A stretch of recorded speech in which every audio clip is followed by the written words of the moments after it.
يا ربي صل على محمد يا ربي صل عليه وسلم.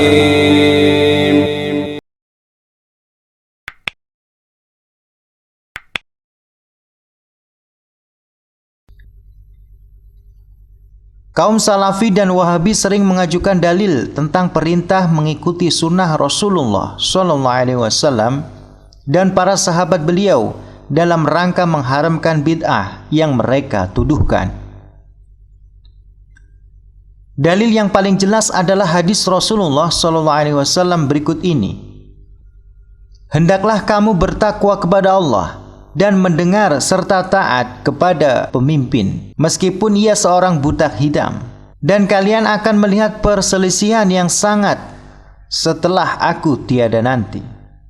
Maka hendaklah kalian mengikuti sunnahku dan sunnah para khulafur rasyidin mahdiyin, pemimpin yang lurus dan mendapat petunjuk. Gigitlah ia dengan gigi geraham, berpegang teguhlah padanya.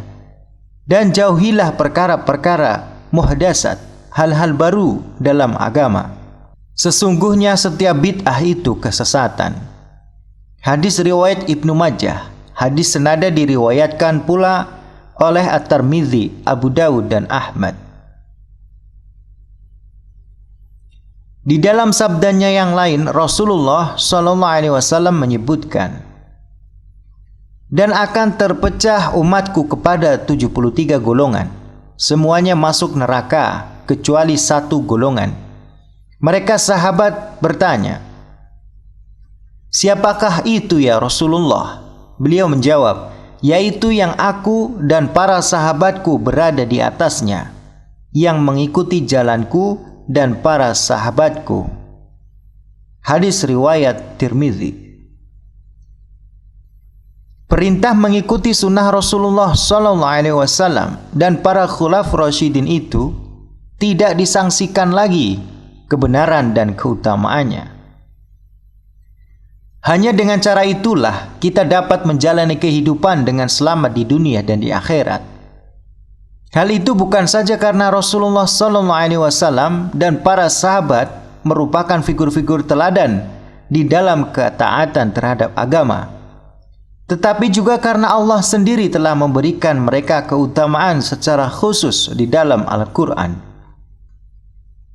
Kaum Salafi dan Wahabi lantas menjadikan hadis-hadis tersebut sebagai batasan bagi definisi bid'ah, sekaligus sebagai pembatasan sumber rujukan umat dalam memahami agama. Artinya apa yang tidak pernah dikerjakan atau dicontohkan oleh Rasulullah SAW dan para sahabat dalam urusan agama, baik prinsip maupun formatnya, langsung mereka golongkan ke dalam kategori bukan sunnah atau jalan Rasulullah SAW dan para sahabatnya, alias bid'ah dan kesesatan.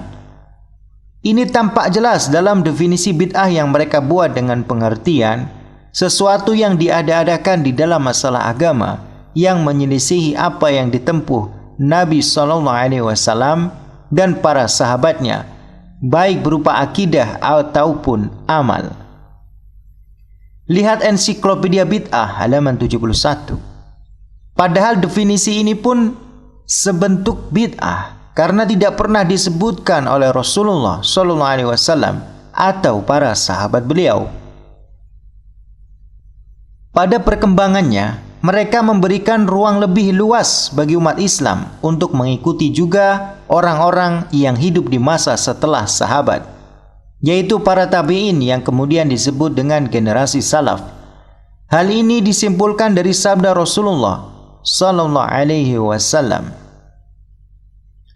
Sebaik-baik umatku adalah pada masaku, kemudian masa orang-orang sesudah mereka, kemudian masa orang-orang sesudah mereka. Hadis riwayat Bukhari. Pada hadis di atas disebutkan 3 masa terbaik sejak masa Rasulullah sampai kurang lebih masa 300 Hijriah atau masa tabi'in dari kehidupan umat Rasulullah SAW yang kemudian disebut sebagai generasi salaf terdahulu. Dan kaum Salafi dan Wahabi menjadikan generasi salaf tersebut sebagai sumber rujukan yang mutlak dalam beragama. Itulah mengapa mereka merasa lebih utama dari selain golongan mereka, dan dengan bangga menamakan diri dengan Salafi, pengikut generasi salaf. Tidak ada yang salah dengan tekad mereka mengikuti generasi salaf, sepanjang mereka tidak menganggap bahwa setelah masa generasi salaf itu tidak ada lagi kebaikan yang pantas dijadikan teladan atau rujukan bagi umat dalam urusan agama.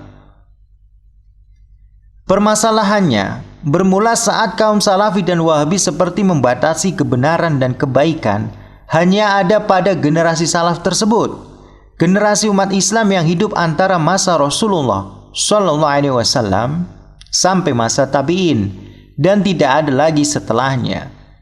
Lalu mengobarkan semangat kembali kepada ajaran salaf bulat-bulat tanpa melihat mata rantai ulama pewaris mereka yang juga telah menghasilkan kebaikan-kebaikan untuk umat. Mari kita kembali kepada permasalahan dalil. Pada dalil-dalil tersebut di atas terdapat isyarat-isyarat yang sepertinya tidak dipahami dengan jelas oleh kaum Salafi dan Wahabi. Dan hal ini sekaligus menunjukkan kekeliruan-kekeliruan mereka dalam mengambil kesimpulan, yaitu 1. Khulafur Rasyidin Al-Mahdiyin, pemimpin yang lurus dan mendapat petunjuk, sering dimengertikan sebatas 4 khalifah setelah Rasulullah SAW, yaitu Abu Bakar As-Siddiq radhiyallahu an, Umar bin Khattab radhiyallahu an, Utsman bin Affan radhiyallahu an, dan Ali bin Abi Thalib radhiyallahu an. Padahal Rasulullah SAW tidak menyebutkan demikian kecuali hanya isyarat-isyarat saja. Di dalam riwayat Abu Dawud, Sufyan As-Sauri, ulama salaf, menambahkan Umar bin Abdul Aziz ke dalam lingkup khulafa tersebut sehingga jumlahnya menjadi 5.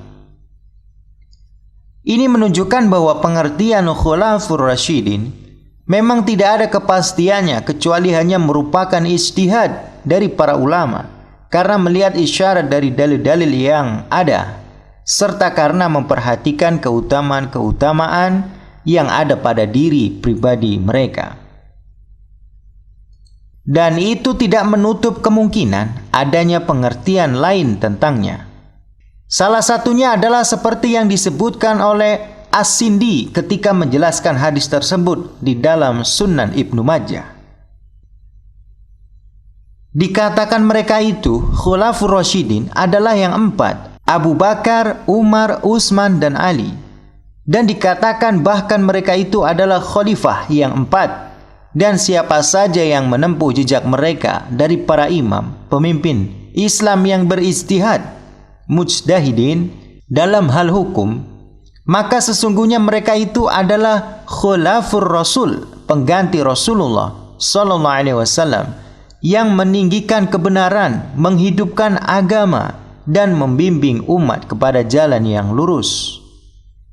Secara objektif, kita memang tidak melihat pembatasan makna khulafur Rasyidin pada dalil-dalil yang ada, dan bahwa kata khalifah jamak khulafa tidak selalu diartikan sebagai pemimpin atau penguasa, tetapi ia secara mendasar dapat diartikan pengganti bila dilihat dari asal katanya. Maka Khulafur Rasyidin Al-Mahdiyin itu tidak hanya 4 khalifah tersebut, atau tidak terbatas hanya di tingkat sahabat saja, melainkan dapat berlaku bagi generasi selanjutnya sampai hari kiamat, bagi siapa yang memenuhi kriteria Rasyidin, lurus, dan Mahdiyin, mendapat petunjuk, sehingga pantas disebut sebagai khalifah, pengganti atau penerus bagi panutan yang sebelumnya.